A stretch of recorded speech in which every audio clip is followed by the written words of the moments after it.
You can't buy Mercedes at the price of Maruti. Virat ಕೊಹ್ಲಿನೂ ರಣಜಿ ಆಡ್ಕೊಂಡೇ ಬಂದಿದ್ದು. ಅವತ್ತು ನಾನೇನಾದ್ರೂ ವಿರಾಟ್ ಕೊಹ್ಲಿ ಮೇಲೆ ಇನ್ವೆಸ್ಟ್ಮೆಂಟ್ ಅನ್ನ ಮಾಡಿದಿದ್ರೆ ನಾನೊಬ್ಬ ಕರೋರ್ಪತಿ ಅಂತ ಹೇಳ್ತಾರೆ. P ratio less than 20 is good ಅಂತ ಬರೆಸ್ಬಿಡ್ತಾರೆ. ಪಿ ರೇಷಿಯೋ ಲೆಸ್ ದನ್ 20 ಅಂದ್ರೆ ಅರ್ಥ ಏನು? ಕಡಿಮೆ ಬೆಲೆಗೆ ಸಿಗ್ತಾ ಇದೆ ಅಂತ. ಕಡಿಮೆ ಬೆಲೆಗೆ ಸಿಕ್ಕಿದ ತಕ್ಷಣ ಇಟ್ ಇಸ್ ಗುಡ್? ಡೆಫಿನೆಟ್ಲಿ ಅಲ್ಲ. ಲಿಟಿಗೇಷನ್ ಪ್ರಾಬ್ಲಮ್ ಇದೆ, ಗುಡ್ಡಲಿಂದ ಆಯ್ತು. ಕಾಂಪೌಂಡಿಂಗ್ ಅನ್ನ ವಾರೆನ್ ಬಫೆಟ್ ಸರ್ ಏನಂತ ಕರೆದಿದ್ದಾರೆ ಅಂತ ಹೇಳಿದ್ರೆ ಏತ್ ವಂಡರ್ ಆಫ್ ದ ವರ್ಲ್ಡ್ ಅಂತ ಕರೆದಿದ್ದಾರೆ. 10 ಲಕ್ಷ ಕ್ಯಾಪಿಟಲ್ ಇದ್ರೆ 6 ಲಕ್ಷ ರೂಪಾಯಿ ಕ್ಯಾಪಿಟಲ್ ಅನ್ನ ಲಾರ್ಜ್ ಕ್ಯಾಪ್ ಮೇಲೆ ಇನ್ವೆಸ್ಟ್ಮೆಂಟ್ ಮಾಡ್ತೀನಿ. ನೀವು ಬೇರೆ ಬೇರೆ ದೊಡ್ಡ ದೊಡ್ಡ ಇನ್ಸ್ಟಿಟ್ಯೂಟ್ಸ್ ಹೋದ್ರೆ ತುಂಬಾ ಅಂದ್ರೆ ತುಂಬಾ ಪೇ ಮಾಡಿ ನೀವು ಈ ನಾಲೆಡ್ಜ್ ನ ತಗೊಬೇಕಾಗುತ್ತೆ. This is an overvalued company. Higher the EPS, better the company. Whether the company is good or bad ಅಂತ ನಂಗೆ ಗೊತ್ತಾಗೋದು ಫಂಡಮೆಂಟಲ್ ಅನಾಲಿಸಿಸ್ ಇಂದ. ಸ್ಟಾಕ್ ಮಾರ್ಕೆಟ್ ಒಂದೇ ಫೀಲ್ಡ್ ಅಲ್ಲಿ ನಾವ್ ಈ ಮಾತು ಹೇಳೋದು, ಅವ್ನ್ ಚೆನ್ನಾಗಿರ್ಲಿ ಇನ್ನೊಬ್ರು ಚೆನ್ನಾಗಿರ್ಲಿ ಅನ್ನೋ ಮಾತು. ಯಾಕೆ? ಇಲ್ಲ ಅವ್ನ್ ಗ್ರೋ ಆದ್ರೆ ನಾನ್ ಗ್ರೋ ಆದಂಗೆ. ಸುಮ್ಮನೆ ಏನೋ ಫ್ರೀ ಆಗಿ ಹೇಳ್ಕೊಡ್ತಾ ಇದ್ದಾನೆ ಆ ಮೈಂಡ್ ಸೆಟ್ ಇಂದ ಡೆಫಿನೆಟ್ಲಿ ಈ ವಿಡಿಯೋಸ್ ನ ನೋಡ್ಬೇಡಿ. If you are really serious about stock market, ಅವಾಗ ನಮ್ ವಿಡಿಯೋಸ್ ನ ಫಾಲೋ ಮಾಡಿ. ನಾವ್ ಯಾವ ತರ ಸ್ಕ್ರೀನರ್ ಅಲ್ಲಿ ಪ್ರಾಕ್ಟಿಕಲ್ ಆಗಿ ಇಂಪ್ಲಿಮೆಂಟ್ ಮಾಡಬೇಕು ಅನ್ನೋದನ್ನ ನೀವು ಮನೇಲೆ ಕುತ್ಕೊಂಡು ಯೂಟ್ಯೂಬ್ ಅಲ್ಲೇ ಫ್ರೀ ಆಗಿ ಕಲ್ತ್ಕೊಬಹುದು. ಎಲ್ಲೂ ದುಡ್ಡು ಕೊಡೋ ಅವಶ್ಯಕತೆ ಇಲ್ಲ.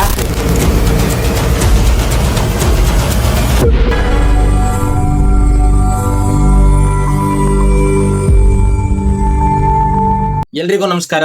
ನಾನು ನಿಮ್ಮ ಸುದತ್ತ ರಾವ್, ಚಾರ್ಟೆಡ್ ವೆಲ್ತ್ ಮ್ಯಾನೇಜರ್. ಇವತ್ತಿನ ಈ ವಿಡಿಯೋದಲ್ಲಿ ಫಂಡಮೆಂಟಲ್ ಅಂಡ್ ಟೆಕ್ನಿಕಲ್ ಅನಾಲಿಸಿಸ್ ಮಾಡೋದ್ರಿಂದ ನನಗೆ ಏನ್ ಸಿಗುತ್ತೆ, ಅದ್ರ ಜೊತೆಗೆ ಫಂಡಮೆಂಟಲ್ ಅನಾಲಿಸಿಸ್ ಮಾಡೋದ್ ಹೇಗೆ, ಏನೇನ್ ಡೇಟಾ ಪಾಯಿಂಟ್ಸ್ ನೋಡ್ಬೇಕು ಅಂತ ಈ ವಿಡಿಯೋದಲ್ಲಿ ಅರ್ಥ ಮಾಡ್ಕೊಳ್ಳೋಣ. ಬೇಸಿಕಲಿ ಫಂಡಮೆಂಟಲ್ ಅನಾಲಿಸಿಸ್ ಮಾಡೋದ್ರಿಂದ ನನಗೆ ಏನ್ ಸಿಗುತ್ತೆ ಅಂತ ಹೇಳಿದ್ರೆ, whether the company is good or bad ಅಂತ ನಂಗೆ ಗೊತ್ತಾಗೋದು ಫಂಡಮೆಂಟಲ್ ಅನಾಲಿಸಿಸ್ ಇಂದ. ಸೊ ಫಂಡಮೆಂಟಲ್ ಅನಾಲಿಸಿಸ್ ನ ಔಟ್ಪುಟ್ ಏನು ಅಂತ ಹೇಳಿದ್ರೆ, whether the company is good or bad ಅಂತ ನನಗೆ ಗೊತ್ತಾಗುತ್ತೆ. ಬರೀ ಇದೊಂದೇ ಗೊತ್ತಾದ್ರೆ ಸಾಕ? ಬೇಸಿಕಲಿ ಯಾವುದೇ ಒಂದು ಸ್ಟಾಕ್ ಅನಾಲಿಸಿಸ್ ಮಾಡೋಕ್ಕಿಂತ ಮುಂಚೆ ಈ ಫಂಡಮೆಂಟಲ್ ಅನಾಲಿಸಿಸ್ ನ ಏನಂತ ಕರಿತೀವಿ ಅಂದ್ರೆ, this is the foundation of the business ಅಂತ ಕರಿತೀವಿ. ಈ ಫೌಂಡೇಶನ್ ಒಂದೇ ಇದ್ರೆ ಸಾಕ ಅಂತ ಹೇಳಿದ್ರೆ ಡೆಫಿನೆಟ್ಲಿ ಸಾಕಾಗಲ್ಲ. ಇವಾಗ ರಿಲಯನ್ಸ್ ಅನ್ನೋ ಕಂಪ್ನಿ ಮೇಲ್ಗಡೆ ಇದ್ದಾಗ್ಲೂ ಒಳ್ಳೆ ಕಂಪ್ನಿನೇ, ಕೆಳಗ್ ಬಿದ್ದಾಗ್ಲೂ ಒಳ್ಳೆ ಕಂಪ್ನಿನೇ. ಸೊ ನಾವೇನ್ ಅರ್ಥ ಮಾಡ್ಕೊಬೇಕು ಅಂದ್ರೆ, ಯಾವ ಪ್ರೈಸ್ ಅಲ್ಲಿ ಇನ್ವೆಸ್ಟ್ಮೆಂಟ್ ಮಾಡ್ಬೇಕು, ಯಾವ ಪ್ರೈಸ್ ಅಲ್ಲಿ ಎಕ್ಸಿಟ್ ಆಗ್ಬೇಕು, ಈ ಪಾಯಿಂಟ್ ನನಗೆ ಗೊತ್ತಾಗ್ಬೇಕು ಅಂತ ಹೇಳಿದ್ರೆ ನಾನು ಏನ್ ಮಾಡ್ಬೇಕು ಅಂದ್ರೆ ಟೆಕ್ನಿಕಲ್ ಅನಾಲಿಸಿಸ್ ನ ಮಾಡ್ಬೇಕು. ಟೆಕ್ನಿಕಲ್ ಅನಾಲಿಸಿಸ್ ನನಗೆ ಏನ್ ಕೊಡುತ್ತೆ ಅಂತ ಹೇಳಿದ್ರೆ, at what price to invest, ಯಾವ ಪ್ರೈಸ್ ಅಲ್ಲಿ ನಾನು ಏನ್ ಮಾಡ್ಬೇಕು ಅಂತ ಹೇಳಿದ್ರೆ ಇನ್ವೆಸ್ಟ್ಮೆಂಟ್ ಅನ್ನ ಮಾಡ್ಬೇಕು ಅಂತ ನನಗೆ ಯಾವ್ದ್ರಿಂದ ಗೊತ್ತಾಗುತ್ತೆ ಅಂತ ಹೇಳಿದ್ರೆ ಟೆಕ್ನಿಕಲ್ ಅನಾಲಿಸಿಸ್ ಇಂದ ಗೊತ್ತಾಗುತ್ತೆ. ಇವೆರಡೂ ಕಲಿತಾ ಇರೋ ಉದ್ದೇಶ ಏನು ಅಂತ ಹೇಳಿದ್ರೆ, ಒಳ್ಳೆ ಕಂಪ್ನಿ ಮೇಲೆ ಇನ್ವೆಸ್ಟ್ಮೆಂಟ್ ಅನ್ನ ಮಾಡ್ಬೇಕು. ಬರೀ ಇದೊಂದೇ ಮಾಡಿದ್ರೆ ಸಾಕಾಗಲ್ಲ, ಅದನ್ನ ಒಳ್ಳೆ ಪ್ರೈಸ್ ಅಲ್ಲಿ ಮಾಡ್ಬೇಕು. ಇವೆರಡೂ ಕಾಂಬಿನೇಷನ್ ಅಲ್ಲಿ ನಾವೇನ್ ಮಾಡ್ಬೋದು ಅಂತ ಹೇಳಿದ್ರೆ ಒಳ್ಳೆ ಕಂಪ್ನಿನ ಒಳ್ಳೆ ಪ್ರೈಸ್ ಅಲ್ಲಿ ಹುಡುಕ್ಬೋದು. ಸೊ ಇವತ್ತಿನ ಈ ವಿಡಿಯೋದಲ್ಲಿ ಫಂಡಮೆಂಟಲ್ ಅನಾಲಿಸಿಸ್ ಬಗ್ಗೆ ಕಲ್ತ್ಕೊಳ್ಳೋಣ. ಫಸ್ಟ್ ಆಫ್ ಆಲ್, ಒಂದು ಕಂಪ್ನಿ ಫಂಡಮೆಂಟಲಿ ಚೆನ್ನಾಗಿದೆ ಅಂತ ನಾನು ಹೇಳ್ಬೇಕು ಅಂತ ಹೇಳಿದ್ರೆ, ದಿಸ್ ಇಸ್ ಲೈಕ್ ನಾವ್ ಏನ್ ಮಾಡ್ತಾ ಇದೀವಿ ಅಂತ ಹೇಳಿದ್ರೆ, ಯಾವ್ದೋ ಒಂದು ದೊಡ್ಡ ಬಿಸ್ನೆಸ್ ಮೇಲೆ ಆಸ್ ಅನ್ ಇನ್ವೆಸ್ಟರ್ ಪರ್ಸ್ಪೆಕ್ಟಿವ್ ಅಲ್ಲಿ ನಾವೇನ್ ನೋಡ್ತಾ ಇದೀವಿ ಅಂದ್ರೆ ಬಿಸ್ನೆಸ್ ಅನ್ನ ನೋಡ್ತಾ ಇದೀವಿ. ಇವಾಗ ನಾನು ಯಾವ್ದೋ ಒಂದು, ಫಾರ್ ಎಕ್ಸಾಂಪಲ್ ಇವಾಗ ನಾನೇ ಯಾವ್ದೋ ಒಂದು ಬಿಸ್ನೆಸ್ ಸ್ಟಾರ್ಟ್ ಮಾಡಿದೀನಿ ಅಂತ ಅನ್ಕೊಳ್ಳೋಣ. ಆ ಬಿಸ್ನೆಸ್ ಚೆನ್ನಾಗ್ ಆಗ್ತಾ ಇದೆ ಅಂತ ನಾನು ಹೇಳ್ಬೇಕು ಅಂತ ಹೇಳಿದ್ರೆ, ಪ್ರೈಮರಿ ಆಗಿ ನನಗೇನ್ ಬೇಕು ಅಂತ ಹೇಳಿದ್ರೆ ಸೇಲ್ಸ್ ಚೆನ್ನಾಗಿ ಗ್ರೋ ಆಗ್ತಿರ್ಬೇಕು. ಸೇಲ್ಸೇ ಚೆನ್ನಾಗಿ ಗ್ರೋ ಆಗ್ತಾ ಇಲ್ಲ ಅಂತ ಹೇಳಿದ್ರೆ ಬಿಸ್ನೆಸ್ ಚೆನ್ನಾಗಿ ಗ್ರೋ ಆಗ್ತಾ ಇದೆ ಅಂತ ಹೇಳೋದಕ್ಕಾಗತ್ತಾ? ಡೆಫಿನೆಟ್ಲಿ ಸಾಧ್ಯ ಇಲ್ಲ. ಸೊ ಫಸ್ಟ್ ಥಿಂಗ್ ನಾನು ಏನ್ ನೋಡ್ಬೇಕು, ಒಂದು ಬಿಸ್ನೆಸ್ ಚೆನ್ನಾಗಿ ಆಗ್ತಾ ಇದೆ ಅಂತ ಹೇಳಿದ್ರೆ that is the sales growth. Sales growth ತುಂಬಾ ಅಂದ್ರೆ ತುಂಬಾ ಇಂಪಾರ್ಟೆಂಟ್. ಯಾಕಂದ್ರೆ ಇವಾಗ ಸೇಲ್ಸೇ ಗ್ರೋ ಆಗ್ತಾ ಇಲ್ಲ ಅಂತ ಹೇಳಿದ್ರೆ ಬಿಸ್ನೆಸ್ ಗ್ರೋ ಆಗ್ತಾ ಇದೆ ಅಂತ ಅರ್ಥನಾ? ಡೆಫಿನೆಟ್ಲಿ ಇಲ್ಲ. ಸೇಲ್ಸ್ ಗ್ರೋ ಆದಂಗು ಬಿಸ್ನೆಸ್ ಗ್ರೋ ಆಗ್ತಾ ಇದೆ ಅಂತ ಅರ್ಥನಾ? ಸೊ ಇದ್ರಲ್ಲಿ ನಾವೇನ್ ಅರ್ಥ ಮಾಡ್ಕೊಬೇಕು ಅಂತ ಹೇಳಿದ್ರೆ, ಸೇಲ್ಸ್ ಚೆನ್ನಾಗಿ ಗ್ರೋ ಆಗ್ತಾ ಇದೆಯಾ ಇಲ್ವಾ ಅನ್ನೋದನ್ನ ನಾನು ಏನ್ ಮಾಡ್ಬೇಕು ಅಂತ ಹೇಳಿದ್ರೆ ಅರ್ಥ ಮಾಡ್ಕೊಬೇಕು. ಸರಿ, ಸೇಲ್ಸ್ ಗ್ರೋ ಆಗ್ತಾ ಇದೆ ಆಗ್ತಾ ಇಲ್ಲ ಅಂತ ನನ್ಗೆ ಎಷ್ಟು ಪರ್ಸೆಂಟೇಜ್ ಗಿಂತ ಜಾಸ್ತಿ ಗ್ರೋ ಆಗ್ತಾ ಇದ್ರೆ ಒಳ್ಳೇದು ಇಲ್ಲ ಅಂತ ನಾನು ನೋಡ್ಬೇಕು ಅಂತ ಹೇಳಿದ್ರೆ, ಸೇಲ್ಸ್ ಗ್ರೋತ್ ಮಿನಿಮಮ್ ಅಂತ ಹೇಳಿದ್ರು 12% ಗಿಂತ ಜಾಸ್ತಿ ಗ್ರೋ ಆಗ್ತಾ ಇದ್ರೆ it is A good growth. 12 ಅಂತ ಹೇಳಿದೆ. 12 ಅಂತ ಯಾಕೆ ಹೇಳಿದೆ ಅಂತ ನೆಕ್ಸ್ಟ್ ಪ್ರಶ್ನೆ ಬಂದೇ ಬರುತ್ತೆ. ಸೊ ಮಿನಿಮಮ್ 12% ಯಾಕೆ ಅಂತ ಹೇಳಿದ್ರೆ, ಇವಾಗ ನಮ್ ದೇಶದಲ್ಲಿ ನಾನು ಲಾಸ್ಟ್ ವಿಡಿಯೋದಲ್ಲಿ ಎಕ್ಸ್ಪ್ಲೈನ್ ಮಾಡಿರೋ ತರ ನಮ್ ದೇಶದಲ್ಲಿ ಇನ್ಫ್ಲೇಷನ್ ಏನಿಲ್ಲ ಅಂದ್ರೂ ಅರೌಂಡ್ 10 to 12% ಇದೆ. ಸೊ ಅದಕ್ಕಿಂತ ಜಾಸ್ತಿ ಸೇಲ್ಸ್ ಏನಾಗ್ತಾ ಇರಬೇಕು ಅಂತ ಹೇಳಿದ್ರೆ, ಪ್ರತಿ ವರ್ಷನೂ ಬಿಸ್ನೆಸ್ ಏನಾಗ್ತಾ ಇರಬೇಕು ಅಂತ ಹೇಳಿದ್ರೆ ಗ್ರೋ ಆಗ್ತಾ ಇರ್ಬೇಕು. ಇದು ಯಾವ್ದೋ ಒಂದ್ ವರ್ಷ ಗ್ರೋ ಆದ್ರೆ ಅಂದ್ರೆ ಸಾಕಾಗಲ್ಲ. ಸೊ ಎವ್ರಿ ಇಯರ್ ಮಿನಿಮಮ್ ಅಂತ ಹೇಳಿದ್ರು 12% ತರ ಗ್ರೋ ಆಗ್ತಾ ಇದ್ರೆ it is a very good growth ಅಂತ ನಾವ್ ಏನ್ ಮಾಡ್ತೀವಿ ಅಂತ ಹೇಳಿದ್ರೆ ಹೇಳ್ಬೋದು. ಸೊ ಇವಾಗ ಎವ್ರಿ ಇಯರ್ ಅಂತ ಹೇಳಿದ್ರೆ ಅಲ್ಲೊಂದು ಟರ್ಮ್ ಬರುತ್ತೆ. ಆ ಟರ್ಮಿನ ಹೆಸರೇನು ಅಂತ ಹೇಳಿದ್ರೆ CAGR ಅಂತ. CAGR ಅಂತ ಹೇಳಿದ್ರೆ ಅರ್ಥ ಏನು? ಕಾಂಪೌಂಡೆಡ್ ಆನ್ಯುವಲ್ ಗ್ರೋತ್ ರೇಟ್ ಅಂತ. ಅಂದ್ರೆ ಕಾಂಪೌಂಡೆಡ್ ಆನ್ಯುವಲ್, ಪ್ರತಿ ವರ್ಷ ಕಾಂಪೌಂಡ್ ಆಗ್ಬೇಕು. ಈ ಕಾಂಪೌಂಡಿಂಗ್ ಅನ್ನ ವಾರೆನ್ ಬಫೆಟ್ ಸರ್ ಏನಂತ ಕರೆದಿದ್ದಾರೆ ಅಂತ ಹೇಳಿದ್ರೆ ಏತ್ ವಂಡರ್ ಆಫ್ ದ ವರ್ಲ್ಡ್ ಅಂತ ಕರೆದಿದ್ದಾರೆ. ಯಾಕೆ ಅಂತ ಹೇಳಿದ್ರೆ ಇದು ಬೇಸಿಕಲಿ CAGR ಅಂದ್ರೆ ಅಂತ ಹೇಳಿದ್ರೆ ಅರ್ಥ ಏನು? ಬಡ್ಡಿ ಮೇಲೆ ಬಡ್ಡಿ, ಚಕ್ರ ಬಡ್ಡಿಗೆ ನಾವ್ ಏನಂತ ಕರಿತೀವಿ ಅಂತ ಹೇಳಿದ್ರೆ CAGR. ನೀವು ಚಕ್ರ ಬಡ್ಡಿ ಕಟ್ಟಿ ಕಟ್ಟಿ ಕಟ್ಟಿ ನಿಮಗೆ ಇವಾಗ ಲಾಸ್ ಆಗಿರ್ಬೋದು. ಸೊ ಆದ್ರೆ ಆ ಚಕ್ರ ಬಡ್ಡಿಯಿಂದನೇ ನೀವು ಇವಾಗ ಲಾಭ ಮಾಡ್ಬೇಕು ಅಂತ ಹೇಳಿದ್ರೆ ನೀವೇನ್ ಮಾಡ್ಬೇಕು ಅಂತ ಹೇಳಿದ್ರೆ ಯಾವ ಬಿಸ್ನೆಸ್ ಬಡ್ಡಿ ಮೇಲೆ ಬಡ್ಡಿ ಅದ್ರ ಮೇಲೆ ಗ್ರೋ ಆಗ್ತಾ ಇದೆ ಅನ್ನೋದನ್ನ ನೋಡಿ ನಾನೇನ್ ಮಾಡ್ಬೇಕು ಅಂತ ಹೇಳಿದ್ರೆ ಬಿಸ್ನೆಸ್ ಮೇಲೆ ಇನ್ವೆಸ್ಟ್ಮೆಂಟ್ ಮಾಡ್ಬೇಕಂದ್ರೆ ಸೇಲ್ಸ್ ಎವ್ರಿ ಇಯರ್ ಗ್ರೋ ಆಗ್ತಾ ಇರೋ ಬಿಸ್ನೆಸ್ ಅಲ್ಲಿ ನಾನು ಏನ್ ಮಾಡ್ಬೇಕು ಅಂತ ಹೇಳಿದ್ರೆ ಇನ್ವೆಸ್ಟ್ಮೆಂಟ್ ಅನ್ನ ಮಾಡ್ಬೇಕು. ಸೇಲ್ಸೇ ಗ್ರೋ ಆಗ್ತಾ ಇಲ್ಲ ಅಂತ ಹೇಳಿದ್ರೆ ಆ ಬಿಸ್ನೆಸ್ ಅಲ್ಲಿ ನಾನು ಏನ್ ಮಾಡಬಾರ್ದು ಅಂತ ಹೇಳಿದ್ರೆ ಇನ್ವೆಸ್ಟ್ಮೆಂಟ್ ಮಾಡಬಾರ್ದು. ಮಿನಿಮಮ್ ಅಂತ ಹೇಳಿದ್ರು 12% ಅಲ್ಲಿ ಸೇಲ್ಸ್ ಏನಾಗ್ತಾ ಇರ್ಬೇಕು ಅಂತ ಹೇಳಿದ್ರೆ ಗ್ರೋ ಆಗ್ತಾ ಇರ್ಬೇಕು. ಮಿನಿಮಮ್ ಈ ಡೇಟಾನ 3 ಇಯರ್ಸ್ ತನಕನೂ ನೋಡ್ಬೇಕು. 3 ಇಯರ್ಸ್ ಅಥವಾ 5 ಇಯರ್ಸ್ ಅಂತ ಹೇಳಿದ್ರೆ ಇನ್ನ ಲಾಂಗ್ ಟೈಮ್ ಹೊರೈಸನ್ ನನಗೆ ಸಿಗುತ್ತೆ. ಸೊ ಮಿನಿಮಮ್ ಅಂತ ಹೇಳಿದ್ರು 3 to 5 ಇಯರ್ಸ್ ರೇಂಜ್ ಅಲ್ಲಿ ಈ ಡೇಟಾನ ನಾನು ಏನ್ ಮಾಡ್ಬೇಕು ಅಂತ ಹೇಳಿದ್ರೆ ನೋಡ್ಬೇಕು. ಕಮಿಂಗ್ ವಿಡಿಯೋಸ್ ಅಲ್ಲಿ ಇದರದೇ ಪ್ರಾಕ್ಟಿಕಲ್ ಅನಾಲಿಸಿಸ್ ಅನ್ನ ಕೂಡ ಮಾಡೋಣ. ಫೈನ್. ಇವಾಗ ಇದಾದ್ಮೇಲೆ ಸೇಲ್ಸ್ ಚೆನ್ನಾಗ್ ಆಗ್ತಾ ಇದೆ, ಆದ್ರೆ ಪ್ರಾಫಿಟ್ ಇಲ್ಲ ಬಿಸ್ನೆಸ್ ಅಲ್ಲಿ. ಅದು ಒಳ್ಳೆ ಬಿಸ್ನೆಸ್ ಅಂತ ನಾನು ಕನ್ಸಿಡರ್ ಮಾಡೋದಕ್ಕಾಗತ್ತಾ? ಡೆಫಿನೆಟ್ಲಿ ಸಾಧ್ಯ ಇಲ್ಲ. ಸೇಲ್ಸ್ ಜೊತೆಗೆ ನನಗೆ ಏನ್ ಆಗ್ತಾ ಇರಬೇಕು ಮೇನ್ಲಿ ಅಂತ ಹೇಳಿದ್ರೆ ಪ್ರಾಫಿಟ್ ಚೆನ್ನಾಗಿ ಗ್ರೋ ಆಗ್ತಾ ಇರ್ಬೇಕು. ಸೊ ಸೇಲ್ಸ್ ಗ್ರೋ ಆಗ್ತಾ ಇದೆ, ಪ್ರಾಫಿಟ್ ಗ್ರೋ ಆಗ್ತಾ ಇದೆ ಅಂತ ಹೇಳಿದ್ರೆ ಒಳ್ಳೆ ಬಿಸ್ನೆಸ್. ಬರೀ ಸೇಲ್ಸ್ ಮಾಡ್ತಾ ಇದೀವಿ, ಲಾಭನೇ ಇಲ್ಲ, ಅದನ್ನ ನಾನು ಒಳ್ಳೆ ಬಿಸ್ನೆಸ್ ಅಂತ ಕನ್ಸಿಡರ್ ಮಾಡೋದಕ್ಕಾಗತ್ತಾ ಅಂತ ಹೇಳಿದ್ರೆ ಡೆಫಿನೆಟ್ಲಿ ಸಾಧ್ಯ ಇಲ್ಲ. ಸೊ ಸೇಲ್ಸ್ ಜೊತೆಗೆ ಪ್ರಾಫಿಟ್ ಇಯರ್ ಆನ್ ಇಯರ್ ನನಗೆ ಏನಿಲ್ಲ ಅಂತ ಹೇಳಿದ್ರು ಮಿನಿಮಮ್ 12% ಇರ್ಬೇಕು. ಇವಾಗ ಇವೆರಡು ಡೇಟಾ ಪಾಯಿಂಟ್ ಜಾಸ್ತಿ ಇದ್ದಷ್ಟು ಒಳ್ಳೇದು, ಕಡಿಮೆ ಇದ್ರೆ this a bad thing. Sales and profit ಜಾಸ್ತಿ ಆಗ್ತಾ ಇದೆ ಒಂದು ಬಿಸ್ನೆಸ್ ಅಲ್ಲಿ ಅಂತ ಹೇಳಿದ್ರೆ that is a very good sign. Stock has a highest potential. ಇಲ್ಲಿಂದ ಏನಾಗುತ್ತೆ ಅಂತ ಹೇಳಿದ್ರೆ ರ್ಯಾಲಿ ಕೊಡೋದಕ್ಕೆ ತುಂಬಾ ಅಂದ್ರೆ ತುಂಬಾ ಪೊಟೆನ್ಶಿಯಲ್ ಜಾಸ್ತಿ ಇರುತ್ತೆ ಅಂತ ನಾವ್ ಹೇಳ್ಬೋದು. ಓಕೆ, ಇದಾದ್ಮೇಲೆ ಇವೆರಡೇ ಎರಡು ಡೇಟಾ ಪಾಯಿಂಟ್. ಓಕೆ, ಸೇಲ್ಸ್ ಚೆನ್ನಾಗ್ ಆಗ್ತಾ ಇದೆ, ಪ್ರಾಫಿಟ್ ಚೆನ್ನಾಗ್ ಆಗ್ತಾ ಇದೆ, ಇವೆರಡೇ ಎರಡು ಡೇಟಾ ಪಾಯಿಂಟ್ ಅನ್ನ ನೋಡಿದ್ರೆ ಸಾಕಾ ಅನ್ನೋ ಪ್ರಶ್ನೆಗೆ ಡೆಫಿನೆಟ್ಲಿ ಸಾಕಾಗಲ್ಲ. ಇದ್ರ ಜೊತೆಗೆ ನಾನು ಏನ್ ಮಾಡ್ಬೇಕಾಗತ್ತೆ ಅಂತ ಹೇಳಿದ್ರೆ next coming data points that is market capitalisation ಅಂತ ಕರಿತೀವಿ. ಮಾರ್ಕೆಟ್ ಕ್ಯಾಪಿಟಲೈಸೇಷನ್ ಅಂತ ಹೇಳಿದ್ರೆ ಅರ್ಥ ಏನು ಅಂತ ಅರ್ಥ ಮಾಡ್ಕೊಳ್ಳೋಣ. ಸೊ ಮಾರ್ಕೆಟ್ ಕ್ಯಾಪ್ ಬೇಸಿಕಲಿ ಇದನ್ನ ನಾವು ಯಾವ ತರ ಕ್ಯಾಲ್ಕುಲೇಷನ್ ಮಾಡ್ತೀವಿ ಅಂದ್ರೆ ಇಲ್ಲಿ ಕೊಟ್ಟಿದ್ದಾರೆ. Market cap is equal to share price into outstanding shares, number of outstanding shares. So basically ಇದರದ ಅರ್ಥ ಏನು ಅಂದ್ರೆ ಇದು ಏನ್ ಕೊಡುತ್ತೆ ಅಂತ ನಾವ್ ಅರ್ಥ ಮಾಡ್ಕೊಳ್ಳೋಣ. ಮಾರ್ಕೆಟ್ ಕ್ಯಾಪಿಟಲೈಸೇಷನ್ ನನಗೆ ಏನ್ ಕೊಡುತ್ತೆ ಅಂತ ಹೇಳಿದ್ರೆ ಕಂಪನಿ ಎಷ್ಟು ದೊಡ್ಡದಾಗಿದೆ ಅಂತ ನನಗೆ ಗೊತ್ತಾಗದ್ ಯಾವುದರಿಂದ ಅಂತ ಹೇಳಿದ್ರೆ ಮಾರ್ಕೆಟ್ ಕ್ಯಾಪ್ ಇಂದ. ಸೊ ಮಾರ್ಕೆಟ್ ಕ್ಯಾಪ್ ಹಂಗಾದ್ರೆ ಏನ್ ಕೊಡ್ತಾ ಇದೆ ಅಂತ ಹೇಳಿದ್ರೆ this is giving the size of the business. Business ಇನ ಸೈಜ್ ಎಷ್ಟು ಅಂತ ನನಗೆ ಗೊತ್ತಾಗೋದಕ್ಕೆ ನನಗೆ ಮಾರ್ಕೆಟ್ ಕ್ಯಾಪ್ ಅನ್ನ ನಾನು ಏನ್ ಮಾಡ್ಬೇಕು ಅಂತ ಹೇಳಿದ್ರೆ ಅರ್ಥ ಮಾಡ್ಕೊಬೇಕು. ಇವಾಗ ದೊಡ್ಡ ಕಂಪ್ನಿ ಇದ್ರೆ ಸೈಜ್ ಜಾಸ್ತಿ ಇದೆ ಅಂತ, ಸಣ್ಣ ಕಂಪ್ನಿ ಇದ್ರೆ ಸೈಜ್ ಏನಿದೆ ಅಂತ ಹೇಳಿದ್ರೆ ಕಡಿಮೆ ಇದೆ ಅಂತ. ಫೈನ್.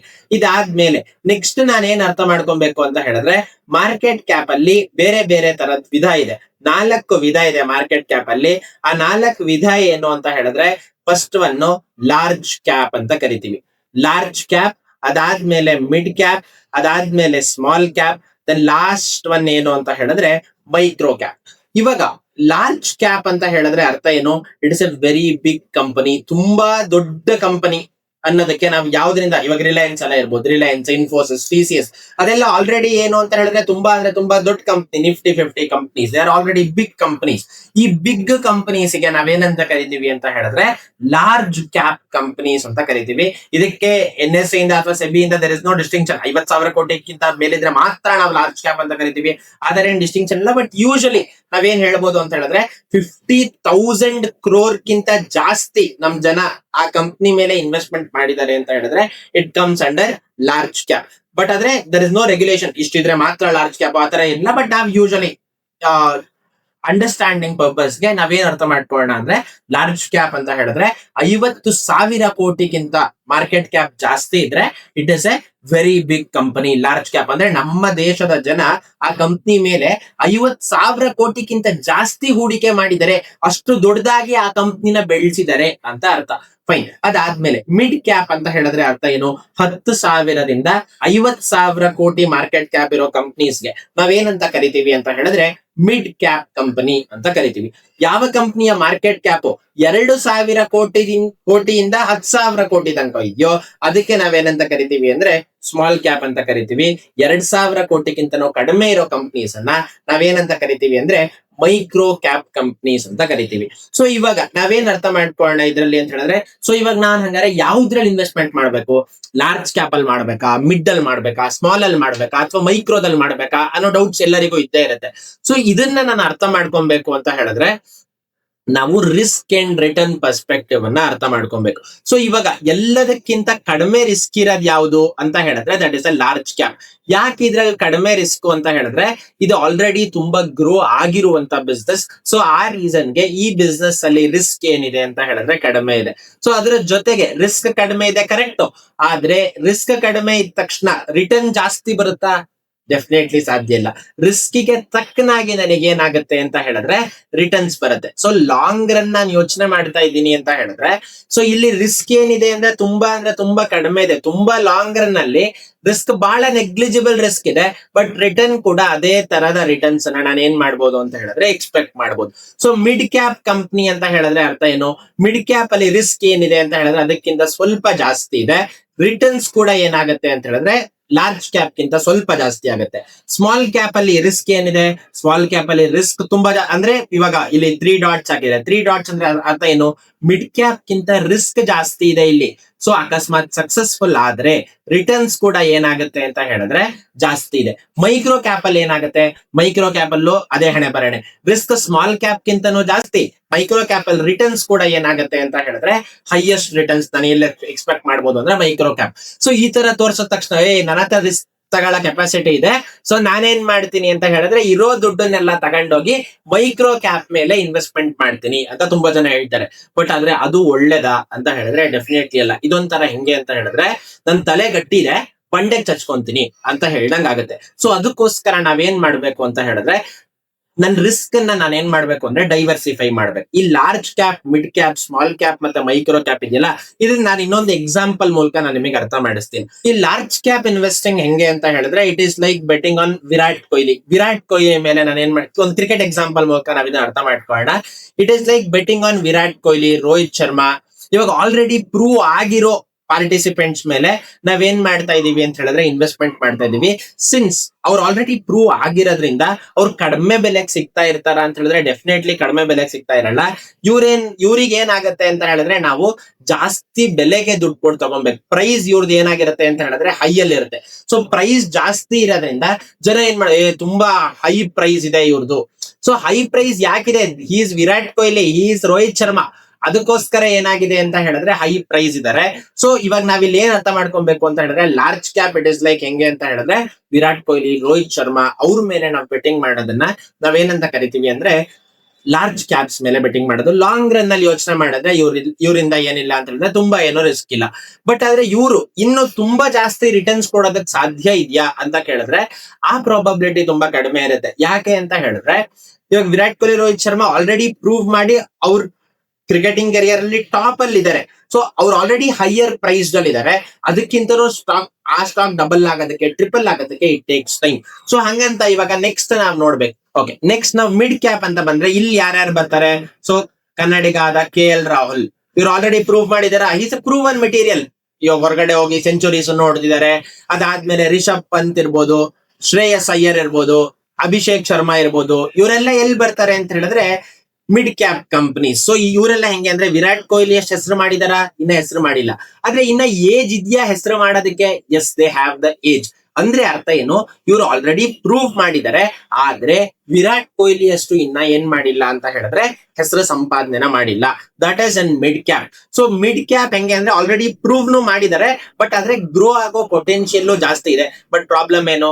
ಪಂತ್ಗೆ ಇವಾಗ ಅವಾಗ ಏನಾಗ್ತಾ ಇರುತ್ತೆ ಅಂತ ಹೇಳಿದ್ರೆ ಇಂಜುರಿ ಆಗ್ತಾ ಇರುತ್ತೆ. ಬಟ್ ಇಂಜುರಿ ಆಗ್ತಾ ಇದ್ರು they have the capacity to come back. ಅಂದ್ರೆ ಅವ್ರು ಪ್ರೀವಿಯಸ್ಲಿ ಅವ್ರನ್ನ ಪ್ರೂವ್ ಮಾಡ್ಕೊಂಡಿದ್ದಾರೆ. ಇಂಜುರಿ ಆದ್ರೂ ನಾನು ಏನ್ ಮಾಡಿದೀನಿ ಅಂತ ಹೇಳಿದ್ರೆ ಐ ಹ್ಯಾವ್ ಔಟ್ ಪರ್ಫಾರ್ಮ್, ನಾನು ಮತ್ತೆ ಬಂದು ಪರ್ಫಾರ್ಮೆನ್ಸ್ ಮಾಡಿದೀನಿ ಅನ್ನೋದನ್ನ ನನಗೆ ಮಿಡ್ ಕ್ಯಾಪ್ ಕಂಪ್ನೀಸ್ ಹೇಳುತ್ತೆ. ಇವಾಗ ಸ್ಮಾಲ್ ಕ್ಯಾಪ್ ಕಂಪ್ನೀಸ್ ಹೆಂಗೆ ಅಂತ ಹೇಳಿದ್ರೆ they are still playing IPL. ಆದ್ರೆ ಇನ್ನ IPL ಆಡ್ತಾ ಇದಾರೆ, ಬಟ್ ಆದ್ರೆ ಇಂಡಿಯನ್ ಟೀಮಿಗೆ ಇನ್ನ ಬಂದಿಲ್ಲ. ಸೊ ಇಂಡಿಯನ್ ಟೀಮಿಗೆ ಬರ್ಬೇಕು ಅಂತ ಹೇಳಿದ್ರೆ ಫಸ್ಟ್ ಇಂಡಿಯನ್ ಟೀಮಿಗೆ ಸೆಲೆಕ್ಟ್ ಆಗ್ಬೇಕು. ಬರೀ ಇಂಡಿಯನ್ ಟೀಮಿಗೆ ಸೆಲೆಕ್ಟ್ ಆದ್ರೆ ಸಾಕಾಗತ್ತಾ? ಸೆಲೆಕ್ಟ್ ಆಗಲ್ಲ, ಅಷ್ಟಾದ್ರೆ ಸಾಕಾಗಲ್ಲ. ಅದಾದ್ಮೇಲೆ ಬಂದು ಏನ್ ಮಾಡ್ಬೇಕು ಅಂತ ಹೇಳಿದ್ರೆ ಪರ್ಫಾರ್ಮೆನ್ಸ್ ಮಾಡ್ಬೇಕು. IPL ಆಡಿದವರು ಎಲ್ಲರೂ ಇಂಡಿಯನ್ ಟೀಮಿಗೆ ಆಡ್ತಾರ? ಡೆಫಿನೆಟ್ಲಿ ಸಾಧ್ಯ ಇಲ್ಲ. ಸೊ ಆ ರೀಸನ್ಗೆ ಇಲ್ಲಿ ಏನಿದೆ ಅಂತ ಹೇಳಿದ್ರೆ ರಿಸ್ಕ್ ಜಾಸ್ತಿ. ಸೊ ಅಕಸ್ಮಾತ್ ನಾನು ಅನ್ಕೊಂಡಿರೋ ಪ್ಲೇಯರೇ ಏನಾದ್ರೂ ಇಂಡಿಯನ್ ಟೀಮಿಗೆ ಆಡಿದ್ರೆ ಅವಾಗ ನನಗೆ ಏನಾಗುತ್ತೆ ಅಂತ ಹೇಳಿದ್ರೆ ರಿಟರ್ನ್ಸ್ ಕೂಡ ನನಗೆ ಏನಾಗುತ್ತೆ ಅಂತ ಹೇಳಿದ್ರೆ ಜಾಸ್ತಿ ಆಗುತ್ತೆ. ಫೈನ್. ನೆಕ್ಸ್ಟ್ ಲಾಸ್ಟ್ ಬರೋದು ಯಾವ್ದು ಅಂದ್ರೆ ಮೈಕ್ರೋ ಕ್ಯಾಪ್. ಈ ಮೈಕ್ರೋ ಕ್ಯಾಪ್ ಹೆಂಗೆ ಅಂತ ಹೇಳಿದ್ರೆ they are still playing Ranji. ಇನ್ನ ರಣಜಿ ಆಡ್ತಾ ಇದಾರೆ, ಬಟ್ ಆದ್ರೆ ರಣಜಿ ಆಡಿ ಅದಾದ್ಮೇಲೆ IPL ಬಂದು IPL ಆದ್ಮೇಲೆ ನೆಕ್ಸ್ಟ್ ನಮ್ಗೆ ಏನಾಗ್ಬೇಕು ಅಂತ ಹೇಳಿದ್ರೆ ಮಿಡ್ ಕ್ಯಾಪ್ ಬಂದು ಇಂಡಿಯನ್ ಟೀಮಿಗೆ ಕನ್ಸಿಸ್ಟೆಂಟ್ ಆಗಿ ಆಡ್ಬೇಕು ಅಂತ ಹೇಳಿದ್ರೆ it takes lot of time. ಆದ್ರೆ ಈ ತರ ಹೇಳಿದ ತಕ್ಷಣ ಏನ್ ಹೇಳ್ತಾರೆ ಜನ ಅಂತ ಹೇಳಿದ್ರೆ ವಿರಾಟ್ ಕೊಹ್ಲಿನೂ ರಣಜಿ ಆಡ್ಕೊಂಡೇ ಬಂದಿದ್ದು. ಅವತ್ತು ನಾನೇನಾದ್ರೂ ವಿರಾಟ್ ಕೊಹ್ಲಿ ಮೇಲೆ ಇನ್ವೆಸ್ಟ್ಮೆಂಟ್ ಅನ್ನ ಮಾಡಿದಿದ್ರೆ ಇವತ್ ನನಗೇನಾಗ್ತಾ ಇತ್ತು ಅಂತ ಹೇಳಿದ್ರೆ ನಾನೊಬ್ಬ ಕರೋರ್ಪತಿ ಅಂತ ಹೇಳ್ತಾರೆ. ಬಟ್ ಪ್ರಾಬ್ಲಮ್ ಏನು ಅಂತ ಹೇಳಿದ್ರೆ ಇವಾಗ ನಮ್ ದೇಶದಲ್ಲಿ ಅರೌಂಡ್ 140 ಕೋಟಿ ಜನ ಇದ್ದಾರೆ. ಈ 140 ಕೋಟಿ ಜನದಲ್ಲಿ ಸೆಲೆಕ್ಟ್ ಆಗಿರೋರು ಇಂಡಿಯನ್ ಟೀಮಿಗೆ ಎಷ್ಟು ಜನ ಅಂತ ಹೇಳಿದ್ರೆ 11 ಜನ ಅಷ್ಟೇ. ಸೊ ಇದ್ರ ಅರ್ಥ ಏನು?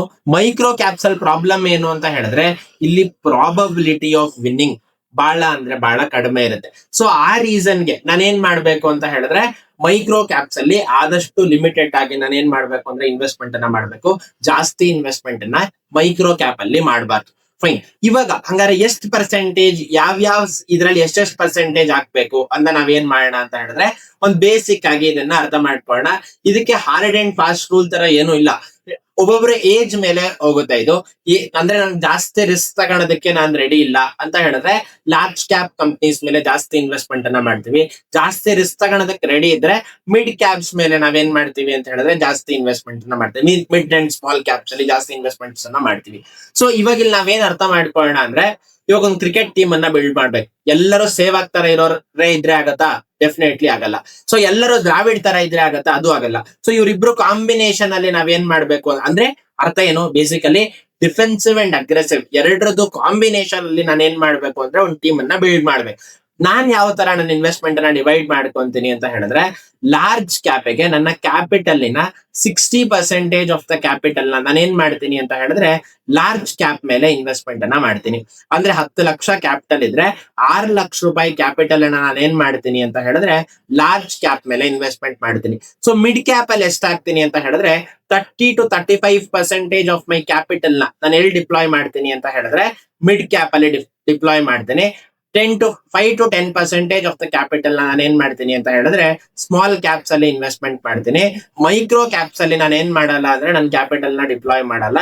ನನ್ನ ಪ್ರಿಫರೆನ್ಸ್ ಎಲ್ಲದಕ್ಕಿಂತ ಜಾಸ್ತಿ. ಸೊ ಸಮ್ ಟೈಮ್ಸ್ ನನಗೆ ಇವಾಗ ಫಾರ್ ಎಕ್ಸಾಂಪಲ್ ಇವಾಗ ನಾನು ಕೆಲವೊಂದ್ಸಲ ಏನ್ ಮಾಡ್ತೀನಿ ಅಂತ ಹೇಳಿದ್ರೆ 50% ಅಥವಾ 40-45% ಮಾರ್ಕೆಟ್ ಸಿಚುವೇಶನ್ ಚೆನ್ನಾಗಿದ್ರೆ 40 to 45% ಲಾರ್ಜ್ ಕ್ಯಾಪ್ ಇಟ್ಕೊಂಡು ಅದಾದ್ಮೇಲೆ ಮಿಡ್ ಕ್ಯಾಪ್ಸ್ ಅಲ್ಲೂ ಕೂಡ ಏನ್ ಮಾಡ್ತೀನಿ ಅಂತ ಹೇಳಿದ್ರೆ ಸ್ವಲ್ಪ ಜಾಸ್ತಿ ಇನ್ವೆಸ್ಟ್ಮೆಂಟ್ಸ್ ಅನ್ನ ಮಾಡ್ತೀನಿ. ನನ್ಗೆ ಎಲ್ಲದಕ್ಕಿಂತ ಫೇವ್ರೇಟ್ ಸೆಕ್ಟರ್ ಯಾವ್ದು ಅಂದ್ರೆ ದಟ್ ಇಸ್ ಮಿಡ್ ಕ್ಯಾಪ್. ಯಾಕೆ? ಆಲ್ರೆಡಿ ಪ್ರೂವ್ ಆಗಿರೋ ಮೆಟೀರಿಯಲ್ಸ್ ನೆಕ್ಸ್ಟ್ ಮತ್ತೆ ಗ್ರೋ ಆಗೋ ಚಾನ್ಸಸ್ ಕೂಡ ಇಲ್ಲಿ ಏನಿದೆ ಅಂತ ಹೇಳಿದ್ರೆ ಜಾಸ್ತಿ ಇರೋ ಕಾರಣ ಇದು ನನ್ನ ಫೇವ್ರೇಟ್ ಸೆಕ್ಟರ್. ಫೈನ್. ನಾನು ಈ ತರ ನಾನು ಏನ್ ಮಾಡ್ತೀನಿ ಅಂತ ಹೇಳಿದ್ರೆ ನನ್ನ ಕ್ಯಾಪಿಟಲ್ ಡಿವೈಡ್ ಮಾಡ್ತೀನಿ. But there is no hard and fast rule. ಇದ್ರಲ್ಲಿ ನಾನು ಏನ್ ಅರ್ಥ ಮಾಡ್ಕೊಬೇಕು ಅಂದ್ರೆ ನನ್ನ ರಿಸ್ಕ್ ತಕ್ಕನಾಗಿ ನನಗೆ ಯಾವ ರಿಟರ್ನ್ಸ್ ಬೇಕು ಅದಕ್ಕೆ ತಕ್ಕನಾಗಿ ನಾನು ಏನ್ ಮಾಡ್ಬೇಕು ಅಂತ ಹೇಳಿದ್ರೆ ನನ್ನ ಕ್ಯಾಪಿಟಲ್ ನ ಡಿವೈಡ್ ಮಾಡ್ಬೇಕು. ಇವಾಗ ನೆಕ್ಸ್ಟ್ ನಾವ್ ಅರ್ಥ ಮಾಡ್ಕೊಬೇಕಾಗಿರೋದು ಏನು ಅಂತ ಹೇಳಿದ್ರೆ ದಟ್ ಈಸ್ EPS. EPS ಅಂತ ಹೇಳಿದ್ರೆ ಅರ್ಥ ಏನು? ಅರ್ನಿಂಗ್ಸ್ ಪರ್ ಶೇರ್ ಅಂತ ಹೇಳಿದ್ರೆ ಕಂಪನಿ ಏನೋ ಒಂದಷ್ಟು ಪ್ರಾಫಿಟ್ ಅನ್ನ ಮಾಡಿರುತ್ತೆ. That is profit after tax. ಎಲ್ಲ ಟ್ಯಾಕ್ಸ್ ಕಟ್ ಆದ್ಮೇಲೆ ಏನೋ ಒಂದಷ್ಟು ಪ್ರಾಫಿಟ್ ಅನ್ನ ಮಾಡಿರುತ್ತೆ. ಯಾವ್ದ್ರಿಂದ ಕಂಪನಿ ಪ್ರಾಫಿಟ್ ಮಾಡಿದೆ? ನಾನು ಕಂಪನಿಗೆ ಒಂದಷ್ಟು ದುಡ್ಡು ಕೊಟ್ಟಿದ್ದೀನಿ, ಆ ದುಡ್ಡನ್ನ ಕಂಪನಿ ಎಲ್ಲೋ ಹೂಡಿಕೆ ಮಾಡಿದೆ. ಸೊ ಅಥವಾ ಎಲ್ಲೋ ಬಿಸ್ನೆಸ್ ಅನ್ನ ಎಕ್ಸ್ಪಾನ್ಷನ್ ಮಾಡಿದೆ, ಅದರಿಂದ ಕಂಪನಿಗೆ ಏನೋ ಒಂದಷ್ಟು ಲಾಭ ಬಂದಿದೆ. ಆ ಲಾಭನ ಎಲ್ಲಾ ಶೇರ್ ಹೋಲ್ಡರ್ಸ್ ಗೆ ಹಂಚಿದ್ರೆ divided by number of outstanding shares ಅಂತ ಹೇಳಿದ್ರೆ ಅರ್ಥ ಏನು? ಎಲ್ಲಾ ಶೇರ್ ಹೋಲ್ಡರ್ಸ್ ಗೆ ಬಂದಿರೋ ಲಾಭನ ಹಂಚಿದ್ರೆ ಎಷ್ಟು ಒಬ್ಬೊಬ್ರಿಗೆ ಹೋಗುತ್ತೆ ಅಂತ ಹೇಳಿದ್ರೆ ಅರ್ನಿಂಗ್ಸ್ ಪರ್ ಶೇರ್. ಅದು ನನಗೆ ಯಾವ್ದ್ರಿಂದ ಗೊತ್ತಾಗುತ್ತೆ ಅಂತ ಹೇಳಿದ್ರೆ ಅರ್ನಿಂಗ್ಸ್ ಪರ್ ಶೇರ್ ಇಂದ ಗೊತ್ತಾಗುತ್ತೆ. ಸೊ ಇವಾಗ ಹಂಗಾದ್ರೆ ಕಂಪ್ನಿ ಬಂದಿರೋದು ಎಲ್ಲದನ್ನು ಹಂಚ್ತಾರ ಅಂತ ಹೇಳಿದ್ರೆ ಡೆಫಿನೆಟ್ಲಿ ಹಂಚಲ್ಲ.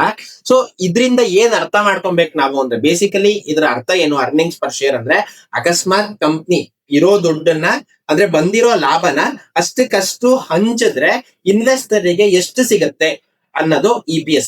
ಬಟ್ ಆದ್ರೆ ಇದ್ರಲ್ಲಿ ಮೆಜಾರಿಟಿ ಆಫ್ ದ ಪಾರ್ಟಿಸಿಪೆಂಟ್ಸ್ ಏನ್ ಮಿಸ್ಟೇಕ್ ಮಾಡ್ಕೊಂತಾರೆ ಅಂತ ಹೇಳಿದ್ರೆ ಇದು ನನಗ್ ಬರೋ ದುಡ್ಡು ಅಂತ ಅನ್ಕೊಂತಾರೆ. ಇಲ್ಲ, ನನ್ ದುಡ್ಡನ್ನ ಉಪಯೋಗಿಸ್ಕೊಂಡು ಕಂಪನಿ ಏನ್ ಪ್ರಾಫಿಟ್ ಮಾಡ್ತಾ ಇದೆ ಅಂತ ಹೇಳೋದು ಅರ್ನಿಂಗ್ಸ್ ಪರ್ ಶೇರ್.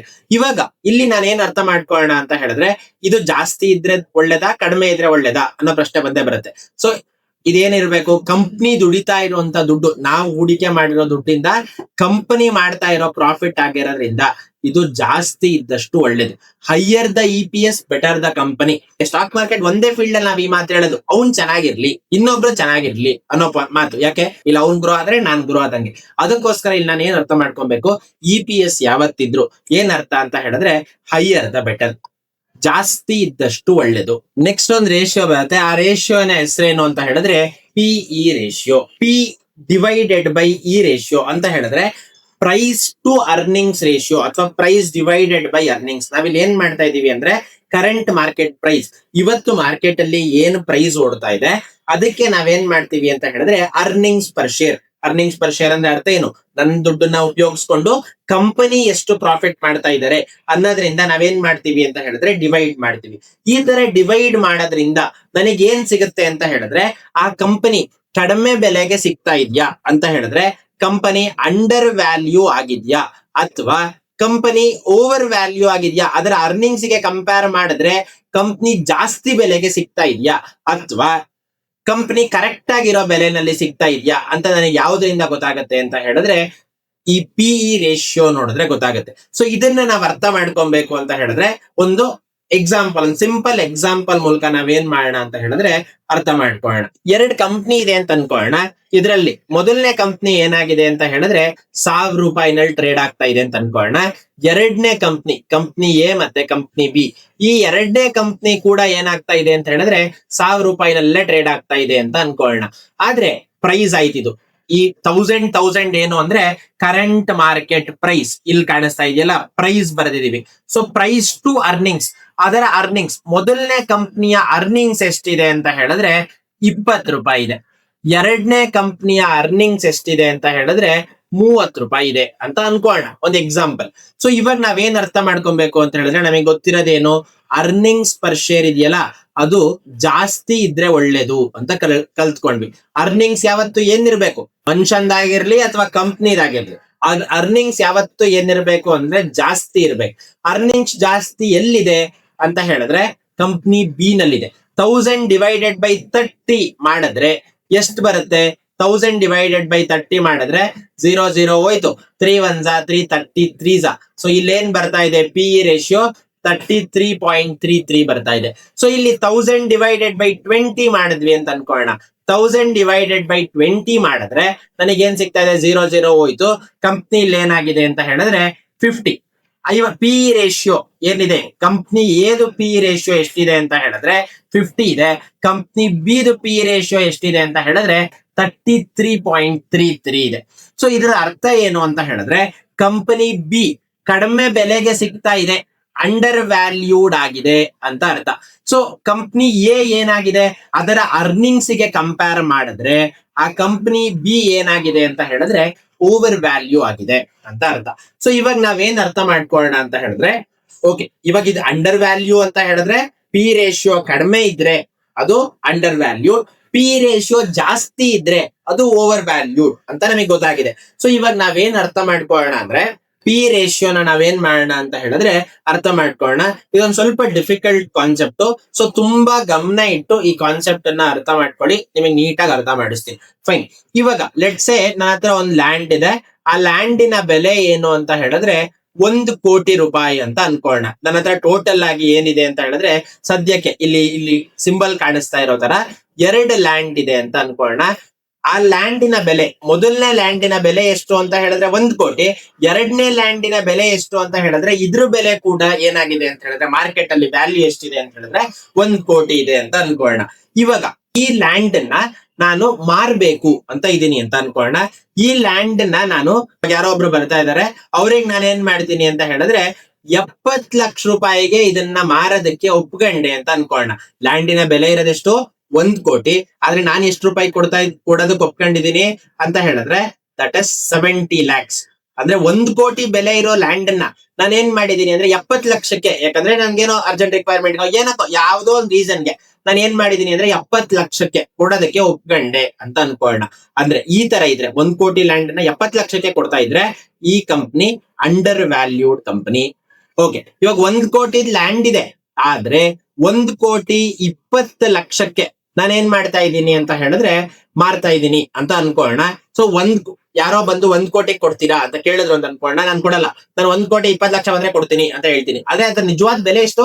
1 ಕೋಟಿ ರೂಪಾಯಿ ಮಾತ್ರ. ಸೊ ಈ ತರ ಆಗೋ ಕಂಪ್ನೀಸ್ ಅನ್ನ ನಾವೇನಂತ ಕರಿತೀವಿ ಅಂದ್ರೆ this is A over valued company ಅಂತ ಕರಿತೀವಿ. ಸೊ ಈ ತರ ಕೇಳಿದ ತಕ್ಷಣ 1 ಕೋಟಿ ಇರೋ ಲ್ಯಾಂಡ್ 70 ಲಕ್ಷ ರೂಪಾಯಿಗೆ ಸಿಗ್ತಾ ಇದೆ, ಇದಕ್ಕೆ ಇನ್ವೆಸ್ಟ್ಮೆಂಟ್ ಮಾಡ್ತೀರಾ?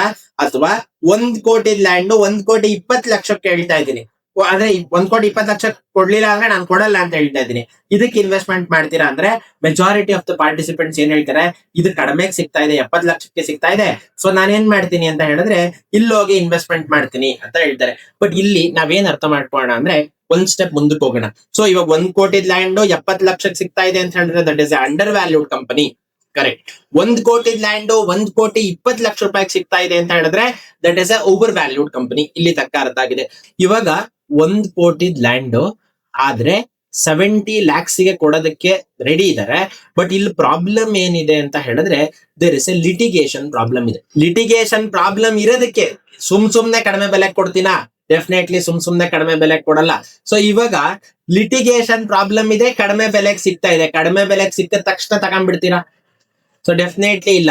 ಇವಾಗ ಲಿಟಿಗೇಷನ್ ಪ್ರಾಬ್ಲಮ್ ಇದ್ರೆ ತಗೊಂತೀವ ನಾವು 70 ಲಕ್ಷ ರೂಪಾಯಿಗೆ? ಇಲ್ಲ. ಸೊ ಇವಾಗ ಇದೇ ತರ ಇನ್ನೊಂದೇನೋ ಒಂದು ಪ್ರಾಬ್ಲಮ್, ಏನದು? ವಾಸ್ತು ದೋಷ ಇದೆ, ತಗಂತೀರಾ? ವಾಸ್ತು ದೋಷ ಇದೆ 70 ಲಕ್ಷ ರೂಪಾಯಿ ತಗಂತೀರಾ ನೀವು? ಸೊ ಡೆಫಿನೆಟ್ಲಿ ತಗೊಳಲ್ಲ. ಒಂದು ಎಕ್ಸಾಂಪಲ್ ಹೇಳಿದೀನಿ, ಫೈನ್. ಇದಾದ್ಮೇಲೆ ನೆಕ್ಸ್ಟ್ ಇನ್ನೊಂದು ಪಾಯಿಂಟ್ ಇದೆ. ಆ ಓನರ್ಗೆ ಫಾರ್ ಎಕ್ಸಾಂಪಲ್ ಇವಾಗ ನನಗೆ ಏನೋ ಅರ್ಜೆಂಟ್ ರಿಕ್ವೈರ್ಮೆಂಟ್ ಇತ್ತು, ಆ ಅರ್ಜೆಂಟ್ ರಿಕ್ವೈರ್ಮೆಂಟ್ ಗೆ ನಾನು ಏನ್ ಮಾಡಿದೀನಿ ಅಂದ್ರೆ ಈ ಲ್ಯಾಂಡ್ ನ ಸೇಲ್ ಮಾಡಿದೀನಿ ಅಂತ ಅನ್ಕೊಳ್ಳೋಣ. ಅವಾಗ ತಗೊಂತೀರಾ? ಅವಾಗ ತಗೊಂಬೋದು. ಅಂದ್ರೆ ಅರ್ಥ ಏನು? ಲ್ಯಾಂಡಿನ ಬೆಲೆ 1 ಕೋಟಿ, 1 ಕೋಟಿಗೆ ಇರೋ ಲ್ಯಾಂಡ್ 70 ಲಕ್ಷಕ್ಕೆ ಸಿಕ್ಕಿದ ತಕ್ಷಣ ತಗೊಂಡ್ವಾ ನಾವು? ತಗೊಂಡಿಲ್ಲ. ಲಿಟಿಗೇಷನ್ ಪ್ರಾಬ್ಲಮ್ ಇದ್ರೆ ತಗೊಳಲ್ಲ ನಾವು, ವಾಸ್ತು ದೋಷ ಇದ್ರೆ ತಗೊಳಲ್ಲ. ಆದ್ರೆ ಅಕಸ್ಮಾತ್ ಆ ಓನರ್ಗೇನೋ ಅರ್ಜೆಂಟ್ ರಿಕ್ವೈರ್ಮೆಂಟ್ ಇದೆ, ಆದ್ರೆ ವಾಸ್ತು ದೋಷ ಇಲ್ಲ, ಲಿಟಿಗೇಷನ್ ಪ್ರಾಬ್ಲಮ್ ಇಲ್ಲ, ಅವಾಗ ನಾವು ತಗಂತೀವ ಅಂತ ಹೇಳಿದ್ರೆ ಡೆಫಿನೆಟ್ಲಿ ತಗೊಂತೀವಿ. ಅರ್ಥ ಆಗ್ತಿದ್ಯಾ ಕಾನ್ಸೆಪ್ಟ್? ಇವಾಗ ಇದೇ ಎಕ್ಸಾಂಪಲ್ ನ ಓವರ್ ವ್ಯಾಲ್ಯೂಡ್. ಸೊ ಅಂದ್ರೆ ಜಾಸ್ತಿ ದುಡ್ಡು ಕೇಳ್ತಾ ಇದ್ದಾನೆ 1 ಕೋಟಿ ಲ್ಯಾಂಡಿನ ಬೆಲೆ, ಆದ್ರೆ 1,20,00,000 ರೂಪಾಯಿ ಕೇಳ್ತಾ ಇದ್ದಾನೆ ಅಂತ ಹೇಳಿದ್ರೆ ಇಲ್ಲಿ ನಾವೇನ್ ಮಾಡ್ಬೇಕು ಅಂತ ಹೇಳಿದ್ರೆ ಸ್ವಲ್ಪ ಕೂಲಂಕುಷವಾಗಿ ಯೋಚನೆ ಮಾಡ್ಬೇಕು. ಇವಾಗ ಓಕೆ, ಯಾಕೆ ಕೇಳ್ತಾ ಇದ್ದಾನೆ ಅನ್ನೋ ಪ್ರಶ್ನೆ ಫಸ್ಟ್ ಹಾಕ್ಬೇಕು. ಫಾರ್ ಎಕ್ಸಾಂಪಲ್ ಇವಾಗ ಮುಂದಿನ ವರ್ಷ ಈ ಮನೆ ಇರೋ ಜಾಗದಲ್ಲಿ ಏನಾಗ್ತಾ ಇದೆ ಅಂತ ಹೇಳಿದ್ರೆ ಒಂದ್ ದೊಡ್ಡ ಪ್ರಾಜೆಕ್ಟ್ ಬರ್ತಾ ಇದೆ ಅಂತ ಅನ್ಕೊಳ್ಳೋಣ. ಅವಾಗ ಫಾರ್ ಎಕ್ಸಾಂಪಲ್ ಏನೋ ಈ ಪ್ರಾಜೆಕ್ಟ್ ಇಂದ ಲ್ಯಾಂಡಿನ ಬೆಲೆ ಮುಂದಿನ ವರ್ಷ 1,20,00,000 ರೂಪಾಯಿ ಇರೋ ಲ್ಯಾಂಡಿನ ಬೆಲೆ 2 ಕೋಟಿ ಆಗೋ ಚಾನ್ಸಸ್ ಇದೆ ಅಂತ ಅನ್ಕೊಳ್ಳೋಣ. ಅವಾಗ ನಾನು ಇವತ್ತು 1,20,00,000 ಕೊಡೋದು ಒಳ್ಳೇದಾ ಕೆಟ್ಟದಾ? ಸೊ ಡೆಫಿನೆಟ್ಲಿ ಒಳ್ಳೇದು. ಅಂದ್ರೆ ಅರ್ಥ ಏನು? ಓವರ್ ವ್ಯಾಲ್ಯೂ ಆದ ತಕ್ಷಣ ಆ ಕಂಪನಿ ಬ್ಯಾಡ್ ಅಂತ ನಾನು ಏನ್ ಮಾಡಬಾರ್ದು ಅಂತ ಹೇಳಿದ್ರೆ ಯಾವತ್ತೂ ಹೇಳ್ಬಾರ್ದು. ಸೊ ಓವರ್ ವ್ಯಾಲ್ಯೂ ಆದ ತಕ್ಷಣ ಯಾಕೆ ಓವರ್ ವ್ಯಾಲ್ಯೂ ಆಗಿದೆ? ಇವಾಗ ನೋಡಿ 1,20,00,000 ಕೊಟ್ಟು ತಗೊಂತಾ ಇದೀವಿ, ಆದ್ರೆ ಮುಂದಿನ ವರ್ಷ ಇದ್ರ ಬೆಲೆ 2 ಕೋಟಿ ಆಗೋ ಚಾನ್ಸಸ್ ಇದ್ರೆ 1,20,00,000 ಇಸ್ ಸ್ಟಿಲ್ ವ್ಯಾಲಿಡ್. ಪರವಾಗಿಲ್ಲ, 1,20,00,000 ಕೊಟ್ಟು ನಾನು ಏನ್ ಮಾಡ್ಬೋದು ಅಂತ ಹೇಳಿದ್ರೆ ತಗೊಬಹುದು. ಆದ್ರೆ ಇನ್ನೊಂದು ರೀಸನ್ ಇದೆ. ಈ ತರ ರೀಸನ್ ಇದೆ ಅಂದ್ರೆ ಮುಂದಿನ ವರ್ಷ ಈ ಪ್ರಾಜೆಕ್ಟ್ ಏನೋ ಒಂದು ದೊಡ್ಡ ಪ್ರಾಜೆಕ್ಟ್ ಬರ್ತಿದೆ ಆ ಲ್ಯಾಂಡ್ ಇರೋ ಜಾಗದಲ್ಲಿ. ಸೊ ಅದಕ್ಕೋಸ್ಕರ 20 ಲಕ್ಷ ಜಾಸ್ತಿ ಇವತ್ತು ಕೇಳ್ತಾ ಇದಾರೆ. ಯಾಕೆ? ಮುಂದಿನ ವರ್ಷಕ್ಕಾದ್ರೆ ಇದಕ್ಕಿಂತ ಜಾಸ್ತಿಗೆ ಹೋಗುತ್ತೆ ಅನ್ನೋ ಎಕ್ಸ್ಪೆಕ್ಟೇಷನ್ ಇದ್ರೆ ಸ್ಟಿಲ್ ನಾವೇನ್ ಮಾಡ್ಬೋದು ಅಂತ ಹೇಳಿದ್ರೆ ಈ ಕಂಪ್ನೀಸ್ ನಾವೇನ್ ಮಾಡ್ಬೋದು ಅಂತ ಹೇಳಿದ್ರೆ ತಗೊಬಹುದು. ಏನ್ ಮಾಡ್ತಾರೆ ಅಂತ ಹೇಳಿದ್ರೆ 1 ಕೋಟಿ ಲ್ಯಾಂಡ್ ಆದ್ರೆ 1,20,00,000 ಕೇಳ್ತಾ ಇದಾರೆ. ಆದ್ರೆ ಏನಾದ್ರೂ ಪ್ರಾಜೆಕ್ಟ್ ಬರ್ತಾ ಇದೆಯಾ ಅಂದ್ರೆ ಏನು ಪ್ರಾಜೆಕ್ಟ್ ಬರ್ತಾ ಇಲ್ಲ, ಸುಮ್ನೆ 20 ಲಕ್ಷ ಎಕ್ಸ್ಟ್ರಾ ಕೊಡಿ ಅಂತ ಕೇಳ್ತಾ ಇದಾರೆ. ಅವಾಗ ನಾವು ಕೊಡೋದಕ್ಕಾಗತ್ತಾ? ಡೆಫಿನೆಟ್ಲಿ ಕೊಡೋದಕ್ಕಾಗಲ್ಲ. ಅದಕ್ಕೆ ನಾನು ಫಸ್ಟ್ ಹೇಳಿದ್ವಿ ಇದೊಂದು ಸ್ವಲ್ಪ ಡಿಫಿಕಲ್ಟ್ ಕಾನ್ಸೆಪ್ಟ್. ಇದು ಕರೆಕ್ಟ್ ಆಗಿ ಗಮನ ಇಟ್ಟು ನಾವೇನ್ ಮಾಡ್ಬೇಕು ಅಂತ ಹೇಳಿದ್ರೆ ಅರ್ಥ ಮಾಡ್ಕೊಬೇಕು. ಸೊ ಇನ್ನ ಸಿಂಪಲ್ ವರ್ಡ್ಸ್ ಅಲ್ಲಿ ನಾನು ನಿಮಗೆ ಇದನ್ನ ಅರ್ಥ ಮಾಡಿಸ್ಬೇಕು ಅಂತ ಹೇಳಿದ್ರೆ ಒಂದ್ ಸ್ಟೇಟ್ಮೆಂಟ್ ಬರ್ಕೊಂಡ್ಬಿಡಿ, ಸೊ ದಟ್ ಇದು ನಿಮಗೆ ನೀಟ್ ಆಗಿ ಅರ್ಥ ಆಗುತ್ತೆ. ಸೊ ಇದನ್ನೆಲ್ಲ ನೋಟ್ಸ್ ಅನ್ನ ನೀಟ್ ಆಗಿ ಮಾಡ್ಕೊಳ್ಳಿ, ಸೊ ದಟ್ ನಮಗೆ ಏನಾಗುತ್ತೆ ಅಂತ ಹೇಳಿದ್ರೆ ಇದ್ರದ್ದೇ ಪ್ರಾಕ್ಟಿಕಲ್ ವಿಡಿಯೋ ಕಮಿಂಗ್ ವಿಡಿಯೋಸ್ ಅಲ್ಲಿ ನಾನು ಏನ್ ಮಾಡ್ತೀನಿ ಅಂತ ಹೇಳಿದ್ರೆ ಶೇರ್ ಮಾಡ್ತೀನಿ. ಅವಾಗ ಇದ್ರಲ್ಲಿ ಏನೇನು ನಾನು ಹೇಳ್ಕೊಟ್ಟಿದ್ದೀನ ಅದನ್ನ ನಾವ್ ಯಾವ ತರ ಸ್ಕ್ರೀನರ್ ಅಲ್ಲಿ ಪ್ರಾಕ್ಟಿಕಲ್ ಆಗಿ ಇಂಪ್ಲಿಮೆಂಟ್ ಮಾಡಬೇಕು ಅನ್ನೋದನ್ನ ನೀವು ಮನೇಲೆ ಕುತ್ಕೊಂಡು ಯೂಟ್ಯೂಬ್ ಅಲ್ಲೇ ಫ್ರೀ ಆಗಿ ಕಲ್ತ್ಕೊಬಹುದು. ಎಲ್ಲೂ ದುಡ್ಡು ಕೊಡೋ ಅವಶ್ಯಕತೆ ಇಲ್ಲ. ಕರೆಕ್ಟ್ ಆಗಿ ಫ್ರೀ ಆಗಿ ಸಿಗ್ತಾ ಇದೆ ಅಂತ ಹೇಳಿ ಓಕೆ ಫ್ರೀ ಆಗಿ ಏನೋ ಹೇಳ್ಕೊಡ್ತಾ ಇದಾರೆ ಅಂತ ಅನ್ಕೊಂಬೇಡಿ. ಕರೆಕ್ಟ್ ಇದನ್ನ ನಾವ್ ಹೇಳ್ಕೊಡೋದಕ್ಕೆ ಯೂಶಲಿ ನೀವು ಬೇರೆ ಬೇರೆ ದೊಡ್ಡ ದೊಡ್ಡ ಇನ್ಸ್ಟಿಟ್ಯೂಟ್ಸ್ ಹೋದ್ರೆ ತುಂಬಾ ಅಂದ್ರೆ ತುಂಬಾ ಪೇ ಮಾಡಿ ನೀವು ಈ ನಾಲೆಡ್ಜ್ ನ ತಗೊಬೇಕಾಗತ್ತೆ. ಬಟ್ ಆದ್ರೆ ಯೂಟ್ಯೂಬ್ ಅಲ್ಲಿ ಇದು ನಿಮಗೆ ಫ್ರೀ ಆಗಿ ಸಿಗ್ತಾ ಇದೆ. ಸೊ ಯೂಸ್ ಮಾಡ್ಕೊಳ್ಳಿ.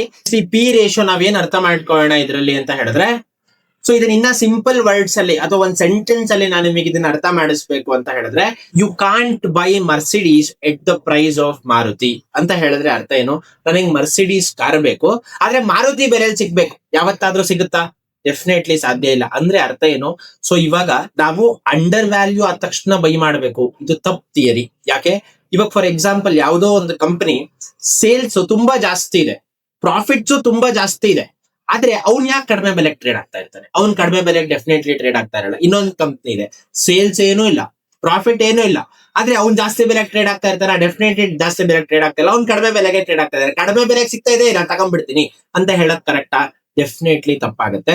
ಸೊ ಇಲ್ಲಿ ನಾವೇನ್ ಅರ್ಥ ಮಾಡ್ಕೊಬೇಕು ಅಂದ್ರೆ, ಎಲ್ಲದಕ್ಕೂ ಅದಕ್ಕೆ ತಕ್ಕನಾಗಿರೋ ಒಂದು ಬೆಲೆ ಇರುತ್ತೆ, ಆ ಬೆಲೆ ಕೊಟ್ಟು ನಾವೇನ್ ಮಾಡ್ಬೇಕು ಅಂತ ಹೇಳಿದ್ರೆ ಅರ್ಥ ಮಾಡ್ಕೊಬೇಕು. ಸೊ ಇಲ್ಲಿ ಇದರ ಅರ್ಥ ಏನು ಹಂಗಾರೆ? ಮರ್ಸಿಡೀಸಿನ ತಕ್ಕನಾಗಿರೋ ಬೆಲೆನ ಕೊಡಿ. ಮಾರುತಿ ತಪ್ಪು ಅಂತ ನಾನು ಹೇಳ್ತಾ ಇಲ್ಲ, ಮಾರುತಿಗೆ ತಕ್ಕನಾಗಿರೋ ಬೆಲೆನ ಕೊಡಿ. ಸೊ ಎಲ್ಲದು ಅದರ ಬೆಲೆಗೆ ಅದು ಕರೆಕ್ಟ್ ಆಗಿರುತ್ತೆ. ಬಟ್ ಇಲ್ಲಿ ಅಂಡರ್ ವ್ಯಾಲ್ಯೂ ಆದ ತಕ್ಷಣ ನಾನು ತಗೊಂಡ್ಬಿಡ್ತೀನಿ. ಕೆಲವರು ಹೇಳ್ತಾರೆ P ratio less than 20 is good ಅಂತ ಬರೆಸ್ಬಿಡ್ತಾರೆ. ಪಿ ರೇಷಿಯೋ ಲೆಸ್ ದನ್ 20 ಅಂದ್ರೆ ಅರ್ಥ ಏನು? ಕಡಿಮೆ ಬೆಲೆಗೆ ಸಿಗ್ತಾ ಇದೆ ಅಂತ. ಕಡಿಮೆ ಬೆಲೆಗೆ ಸಿಕ್ಕಿದ ತಕ್ಷಣ ಇಟ್ ಇಸ್ ಗುಡ್? ಡೆಫಿನೆಟ್ಲಿ ಎಲ್ಲ. ಲಿಟಿಗೇಷನ್ ಪ್ರಾಬ್ಲಮ್ ಇದ್ರೆ ಗುಡ್ಡಲಿಂದ ಆಯ್ತು, ಅಥವಾ ವಾಸ್ತು ದೋಷ ಇದ್ರೆ ಗುಡ್ಡಲಿಂದ ಆಯ್ತು, ಆಗಲ್ಲ. ಅಕಸ್ಮಾತ್ ಏನಾದ್ರೂ ಓನರ್ಗೆ ಏನಾದ್ರು ಅರ್ಜೆಂಟ್ ರಿಕ್ವೈರ್ಮೆಂಟ್ ಇತ್ತು, ಅದಕ್ಕೋಸ್ಕರ ಸೆಲ್ ಮಾಡ್ತಾ ಇದ್ದೇನೆ ಅಂದ್ರೆ ಮಾತ್ರ ಗುಡ್. ಅಂಡರ್ ವ್ಯಾಲ್ಯೂದಲ್ಲಿ 3 ಕಂಡೀಷನ್ ಬರುತ್ತೆ. ಒಂದೇನು? ಅಂಡರ್ ವ್ಯಾಲ್ಯೂ ಆಗಿ ಲಿಟಿಗೇಷನ್ ಪ್ರಾಬ್ಲಮ್ ಇದೆ, ತಗಂತೀವ ನಾವು? ತಗೊಳಲ್ಲ. ಅಂಡರ್ ವ್ಯಾಲ್ಯೂ ಆಗಿ ವಾಸ್ತು ದೋಷ ಇದೆ, ತಗಂತೀವ ನಾವು? ತಗೊಳಲ್ಲ.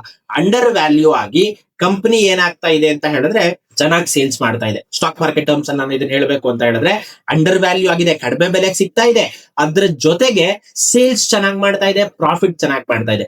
ಅದೊಂದು ಸಿಚುವೇಶನ್ ಮಾತ್ರ ನಾವೇನ್ ಮಾಡ್ತೀವಿ ಅಂತ ಹೇಳಿದ್ರೆ ಇನ್ವೆಸ್ಟ್ಮೆಂಟ್ ಮಾಡ್ತೀವಿ. ಅಂದ್ರೆ ಸೇಲ್ಸ್ ಚೆನ್ನಾಗ್ ಆಗ್ತಿಲ್ಲ, ಪ್ರಾಫಿಟ್ ಚೆನ್ನಾಗ್ ಆಗ್ತಿಲ್ಲ ಅಂದ್ರೆ ಡೈರೆಕ್ಟ್ ರಿಜೆಕ್ಟ್ ಮಾಡ್ತೀವಿ. ಅಂಡರ್ ವ್ಯಾಲ್ಯೂ ಆದ್ರೂ ಕಡಿಮೆ ಬೆಲೆಗೆ ಸಿಕ್ಕಿದ್ರು ನಾವೇನ್ ಮಾಡ್ತಾ ಇದೀವಿ ಅಂತ ಹೇಳಿದ್ರೆ ರಿಜೆಕ್ಟ್ ಮಾಡ್ತಾ ಇದೀವಿ. ಇವಾಗ ಇದೇ ಎಕ್ಸಾಂಪಲ್ ಅಣ್ಣ. ನೆಕ್ಸ್ಟ್ ಓವರ್ ವ್ಯಾಲ್ಯೂ ಆಗಿದೆ. ಫಾರ್ ಎಕ್ಸಾಂಪಲ್ ಇವಾಗ ವಿರಾಟ್ ಕೊಹ್ಲಿ ಅಂಡರ್ ವ್ಯಾಲ್ಯೂಡ ಓವರ್ ವ್ಯಾಲ್ಯೂಡ? Is overvalued. Over value ಆಗಿದೆ, ವಿರಾಟ್ ಕೊಹ್ಲಿ ಟೀಮಲ್ ಬೇಡ ಅಂತ ಹೇಳೋದಕ್ಕಾಗತ್ತಾ ನಾವು? ಡೆಫಿನೆಟ್ಲಿ ಹೇಳೋದಕ್ಕಾಗಲ್ಲ. ಯಾಕೆ?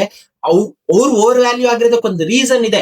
ಯಾಕೆ? Is a such a good player, ಅದಕ್ಕೋಸ್ಕರ ಅವ್ರು ಓವರ್ ವ್ಯಾಲ್ಯೂ ಆಗಿದ್ದಾರೆ. ಸೊ ಇಲ್ಲಿ ನಾವೇನ್ ಅರ್ಥ ಮಾಡ್ಕೊಬೇಕು ಇಲ್ಲಿ ಅಂತ ಹೇಳಿದ್ರೆ, 1.2 crore ಇದೆ, ಆದ್ರೆ ಯಾಕಿದೆ? ಸುಮ್ಮನೆ ಇದ್ಯಾ? ಬೇಡ. ಓವರ್ ರೇಟೆಡ್ ಆಗಿದ್ಯಾ? ಬೇಡ. ಆದ್ರೆ ಏನೋ ರೀಸನ್ ಇದೆ ಅವ್ರು ಜಾಸ್ತಿ ಬೆಲೆ ಟ್ರೇಡ್ ಆಗ್ತಾ ಇರೋದಕ್ಕೆ ಅಂತ ಹೇಳಿದ್ರೆ ಸ್ಟಿಲ್ ನಾವೇನ್ ಮಾಡ್ಬೋದು ಅಂತ ಹೇಳಿದ್ರೆ ಕನ್ಸಿಡರ್ ಮಾಡ್ಬೋದು. ಈ ಬೇಸಿಕ್ ಎಜುಕೇಶನ್ ನ ನೀವು ತಗೊಳೋದಕ್ಕೆ ನೀವು ಹೊರಗಡೆ ಹೋಗಿ ನೀವು ಕಲಿಬೇಕು ಅಂತ ಹೇಳಿದ್ರೆ ತುಂಬಾ ಅಂದ್ರೆ ತುಂಬಾ ದುಡ್ಡು ಕೊಟ್ಟು ನೀವು ಇದನ್ನ ಕಲಿಬೇಕು. ಸೊ ಯೂಟ್ಯೂಬ್ ಅಲ್ಲಿ ನಿಮ್ಗೆ ಇದು ಫ್ರೀ ಆಗಿ ಸಿಗ್ತಾ ಇದೆ ಅನ್ನೋ ಕಾರಣಕ್ಕೆ ಸುಮ್ಮನೆ ಏನೋ ಫ್ರೀ ಆಗಿ ಹೇಳ್ಕೊಡ್ತಾ ಇದ್ದಾನೆ ಆ ಮೈಂಡ್ ಸೆಟ್ ಇಂದ ಡೆಫಿನೆಟ್ಲಿ ಈ ವಿಡಿಯೋಸ್ ನೋಡ್ಬೇಡಿ. If you are really serious about stock market, ಅವಾಗ ನಮ್ ವಿಡಿಯೋಸ್ ಫಾಲೋ ಮಾಡಿ, ಅದಾದ್ಮೇಲೆ ಸಬ್ಸ್ಕ್ರೈಬ್ ಮಾಡಿ. ನಿಮಗೆ ಯಾರಾದ್ರೂ ಫ್ರೆಂಡ್ಸ್ ತುಂಬಾ ಸ್ಟಾಕ್ ಮಾರ್ಕೆಟ್ ಬಗ್ಗೆ ಕಲಿಬೇಕು ಅಂತ ಇದ್ದಾರೆ ಅಂತ ಹೇಳಿದ್ರೆ ಅವರಿಗೂ ಶೇರ್ ಮಾಡಿ. ಅವ್ರ ಹತ್ರನು ವಿಡಿಯೋಸ್ ವಾಚ್ ಮಾಡೋದಕ್ಕೆ ಹೇಳಿ. ನಿಮಗೆ ಇಷ್ಟ ಆಗ್ತಾ ಇದೆ ವಿಡಿಯೋಸ್ ಅಂತ ಹೇಳಿದ್ರೆ ಇದನ್ನ ಕಮೆಂಟ್ ಬಾಕ್ಸ್ ಅಲ್ಲಿ ತಿಳಿಸಿ. ಸೊ ದಟ್ ನಮಗೂ ಮೋಟಿವೇಶನ್ ಇರುತ್ತೆ, ನೆಕ್ಸ್ಟ್ ವಿಡಿಯೋಸ್ ಇನ್ನೂ ಮೋಟಿವೇಶನ್ ಆಗಿ ಇನ್ನೂ ಜಾಸ್ತಿ ಹೇಳ್ಕೊಡ್ಬೇಕು ಅಂತ ಅನ್ಸುತ್ತೆ. ಸೊ ಇದು ಬೇಸಿಕ್ ಒಂದು ಕಂಪ್ನಿ ಯಾವ ತರ ಅನಾಲಿಸಿಸ್ ಮಾಡಬೇಕು ಅಂತ. ಇದರಲ್ಲೇ ನೆಕ್ಸ್ಟ್ ನಾನೇನ್ ಮಾಡ್ತಾ ಇದ್ದೀನಿ ಅಂತ ಹೇಳಿದ್ರೆ ROE ROCE ಅದ್ರ ಬಗ್ಗೆ ನೆಕ್ಸ್ಟ್ ವಿಡಿಯೋಸ್ ಅಲ್ಲಿ ನಾನು ನಿಮಗೆ ಹೇಳ್ಕೊಡ್ತೀನಿ. ಅದಾದ್ಮೇಲೆ ಫಂಡಮೆಂಟಲ್ ಅನಾಲಿಸಿಸ್ ಇನ್ನೂ 2 ವಿಡಿಯೋ ಬರೋದಿದೆ. ಒಂದು ROE ROCE ಅದ್ರ ಬಗ್ಗೆ, ಪ್ರಮೋಟರ್ ಹೋಲ್ಡಿಂಗ್ ಅದ್ರ ಬಗ್ಗೆ ಎಲ್ಲ ಹೇಳ್ಕೊಡ್ತೀನಿ. ಅದಾದ್ಮೇಲೆ ನೆಕ್ಸ್ಟ್ ವಿಡಿಯೋ ಇವಾಗ ಇಷ್ಟೊಂದೆಲ್ಲ ಕಲ್ತ್ಕೊಂಡ್ವಲ್ಲ, ಇದನ್ನ ಪ್ರಾಕ್ಟಿಕಲ್ ಆಗಿ ಅಪ್ಲೈ ಮಾಡೋದ್ ಹೆಂಗೆ ಅಂತ ಕಲ್ತ್ಕೊಳ್ಳೋಣ. ಯಾಕಂದ್ರೆ ಬರೀ ಥಿಯರಿ ಕಲ್ತ್ಕೊಂಡು ಥಿಯರಿ ಎಕ್ಸ್ಪ್ಲೈನ್ ಮಾಡಿ ಹೋಗೋದಕ್ಕೆ ನಾನಿಲ್ಲ. ಸೊ ನೀವು ಕಮೆಂಟ್ ಸೆಕ್ಷನ್ ಅಲ್ಲಿ ತಿಳಿಸಿದ್ಮೇಲೆ I will come up with my next videos. Thank you.